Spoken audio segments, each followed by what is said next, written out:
ಈ ದಿನ ನಮ್ಮ ನಾಯಂಡಹಳ್ಳಿನಲ್ಲಿ ಇರ್ತಕ್ಕಂಥ AGS ಚಾರಿಟಬಲ್ ಟ್ರಸ್ಟ್ ನ ಅಕ್ಷರ ಕಲಿಸುವಂತಹ ಒಂದು ಆಶ್ರಮದ ಶಾಲೆಯಲ್ಲಿ ಅಪ್ಪ ನಿಖಿಲ್ ಭರದ್ವಾಜ್, ಅಮ್ಮ ಸ್ವಾತಿ ಅಂತಕ್ಕಂಥವ್ರು ತಮ್ಮ ಮೊಮ್ಮಗನ ವೇದಾಂತ್ ಭರದ್ವಾಜರವರ ಹುಟ್ಟುಹಬ್ಬವನ್ನು ಆಚರಣೆ ಮಾಡ್ತಿದ್ದಾರೆ. ಈ ಒಂದು ಮಕ್ಕಳ ಜೊತೆಗೆ ಒಂದು ಕೇಕ್ ಅನ್ನು ಕತ್ತರಿಸುವುದರ ಮುಖಾಂತರ, ಮಕ್ಕಳಿಗೆ ಒಂದು ಊಟವನ್ನು ಕೊಡೋದ್ರ ಮುಖಾಂತರ ಈ ಒಂದು ಹುಟ್ಟುಹಬ್ಬವನ್ನು ಆಚರಣೆ ಮಾಡ್ಕೊಳ್ತಾ ಇರ್ತಕ್ಕಂಥ ಆ ವೇದಾಂತ್ ಅವರಿಗೆ ತಾಯಿ ಭುವನೇಶ್ವರಿ ಸುಖ, ಸಂತೋಷ, ನೆಮ್ಮದಿ, ಆರೋಗ್ಯವನ್ನು ಕೊಡ್ಲಿ. ಅವ್ರ ಕುಟುಂಬ ಸದಾಕಾಲ ಸಂತೋಷವಾಗಿರ್ಲಿ, ಅವ್ರ ಕುಟುಂಬಕ್ಕೆ ಒಳ್ಳೇದಾಗಲಿ. ವೇದಾಂತ್ ಅವರಿಗೆ ಹುಟ್ಟುಹಬ್ಬದ ಶುಭಾಶಯಗಳು.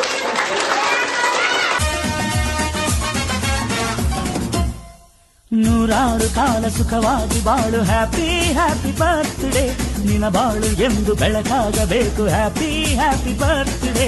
ನೂರಾರು ಕಾಲ ಸುಖವಾಗಿ ಬಾಳು, ಹ್ಯಾಪಿ ಹ್ಯಾಪಿ ಬರ್ತ್ಡೇ. ನಿನ್ನ ಬಾಳು ಎಂದು ಬೆಳಕಾಗಬೇಕು, ಹ್ಯಾಪಿ ಹ್ಯಾಪಿ ಬರ್ತ್ಡೇ. ನೀ ನಡೆಯ ದಾರಿಯಲ್ಲಿ ಕನಸುಗಳು ಚೆಲ್ಲಿರಲಿ, ನಿನ್ನೆಲ್ಲ ಕನಸಿನಲ್ಲಿ ನಮ್ಮ ಹರಕೆ ತುಂಬಿರಲಿ.